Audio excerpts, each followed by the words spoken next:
कैसे हो भाई? दुखी हूँ।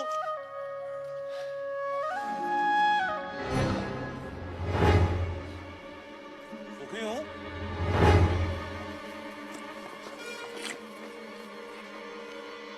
क्या कहा तुमने? सुखी हूँ। अरे सुना तुमने? हमें सुखी आदमी मिल गया।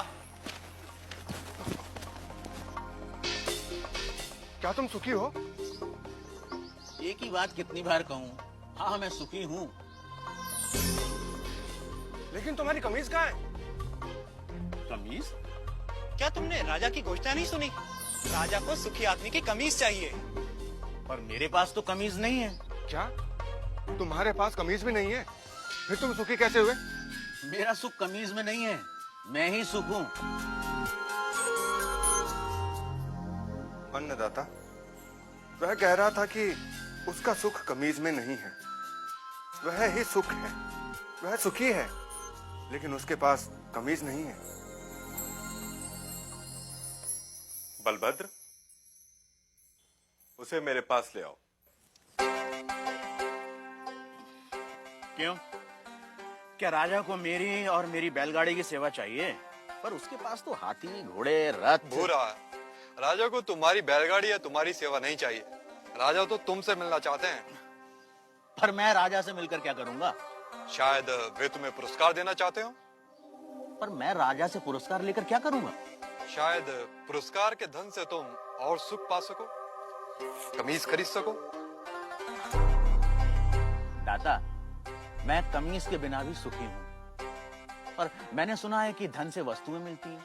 क्या धन से सुख मिलता है? और जो सुख से भरा हुआ है उसमें और सुख कहां से समाएगा? अगर राजा मुझसे मिलना चाहते हैं तो वो यहाँ आ सकते हैं, मैं उनसे मिल लूंगा। गाड़ीवान ने आने से मना कर दिया अन्नदाता। अन्नदाता को उससे मिलना हो तो हुकुम को ही जाना होगा।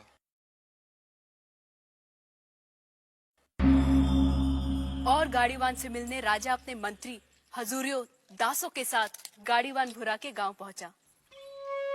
भूरा, भूरा, भूरा, अभी कहीं नहीं जा पाऊंगा, मेरे बैल सुस्ता रहे हैं। भूरा, अन्नदाता तुमसे मिलने आए हैं। भूरा, कहिए। तुम जो मांगोगे मैं तुम्हें दूंगा। हाथी, घोड़े, दास, दासियां, जो चाहे मांग लो। पर मुझे सुखी होने का रहस्य बता दो। मुझे नींद आ रही है राजा, मुझे सोने दो। राजा हैरान था। दूसरी बार राजा फिर बड़े दल बल के साथ आया। भूरा, भूरा, हाथी, घोड़े, दास, दासियां जितनी चाहे मांग लो, पर मुझे सुखी होने का रहस्य तो बता दो। राजा, हाथी, घोड़े, दास दासियों के बिना भी मैं सुखी हूँ। फिर कभी आना। तुम्हें क्या चाहिए भूरा? मांग कर तो देखो। मुझे सुखी होने का रहस्य तो बता दो।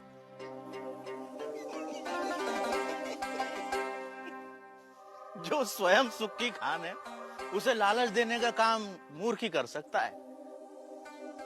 जा राजा जा, फिर कभी आना।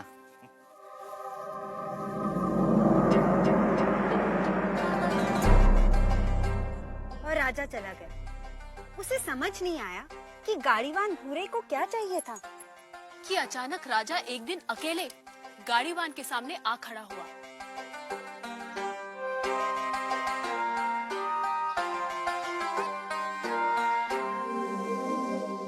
हुकुम। तू फिर आ गया। जब तक आप सुखी होने का रहस्य न बता देंगे, मैं तंग करता रहूंगा।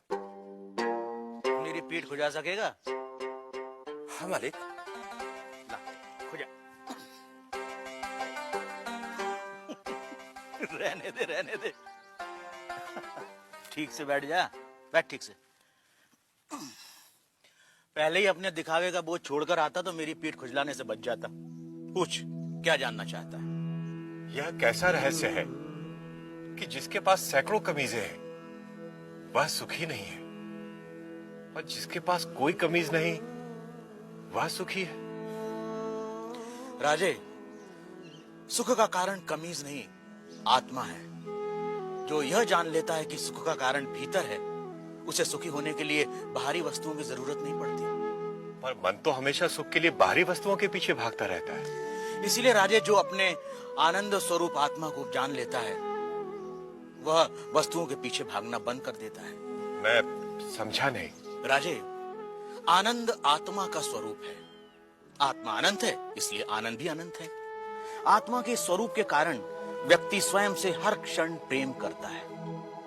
क्या कभी सोचा है कि व्यक्ति बूढ़ा हो जाता है, बीमार हो जाता है, इंद्रियां साथ छोड़ रही होती हैं, मौत द्वार खटखटा रही होती है, फिर भी आदमी जीना चाहता है? क्यों? क्योंकि हर व्यक्ति स्वयं से हर क्षण हर समय प्रेम करता है। यदि दुख स्वयं का स्वरूप होता तो क्या मनुष्य कभी स्वयं से इतना प्रेम करता? कभी तुमने सोचा है कि कभी कभी आत्महत्या का विचार क्यों आता है? नहीं मालिक। क्या है आत्महत्या का विचार? क्यों भावना के वश में आदमी मन, बुद्धि और शरीर आदि को खत्म कर देना चाहता है? क्योंकि आत्महत्या का विचार भी आत्म प्रेम को ही व्यक्त करता है। जब व्यक्ति दुख और दुख देने वाली स्थितियों से छुटकारा नहीं देखता, तब वह अज्ञानता में आत्महत्या को ही दुखों से छुटकारा पाने का रास्ता समझता है। इतना है मनुष्य का स्वयं के प्रति प्रेम कि वह अपने अस्तित्व को भी समाप्त कर देना चाहता है। सुख भीतर है तो मनुष्य बाहर संसार के पीछे भागता क्यों है? क्योंकि वह स्वयं से प्रेम करता है। मनुष्य जिसकी भी अभिलाषा करता है, चाहे वह धन हो या वैभव, पत्नी, पति या पुत्र हो, वे सिर्फ उपकरण हैं जिनकी अभिलाषा मनुष्य स्वयं के सुख के लिए करता है। मनुष्य अपनी प्रियतम वस्तु या संबंधी को भी छोड़ देता है यदि वह वस्तु या वे संबंध दुख का कारण हो जाए। इसलिए मनुष्य सबसे अधिक स्वयं से प्रेम करता है। कोई भी व्यक्ति, चाहे वह संसार को पाने या संसार को छोड़ने की राह पर ही क्यों न चल रहा हो, वह स्वयं के लिए ही है। स्वयं के लिए इतना प्रेम कि या तो सारा संसार या संसार नहीं। स्वयं के प्रति इतना प्रेम ही आत्मा के सुख स्वरूप का प्रमाण है। यदि ऐसा नहीं होता तो मनुष्य दुखों से प्रेम करता। क्योंकि अज्ञानतावश हम अपने आनंद स्वरूप को नहीं जानते, इसलिए इस आशा में संसार और वस्तुओं के पीछे भागते रहते हैं कि वह हमें छोटे छोटे सुख देगी।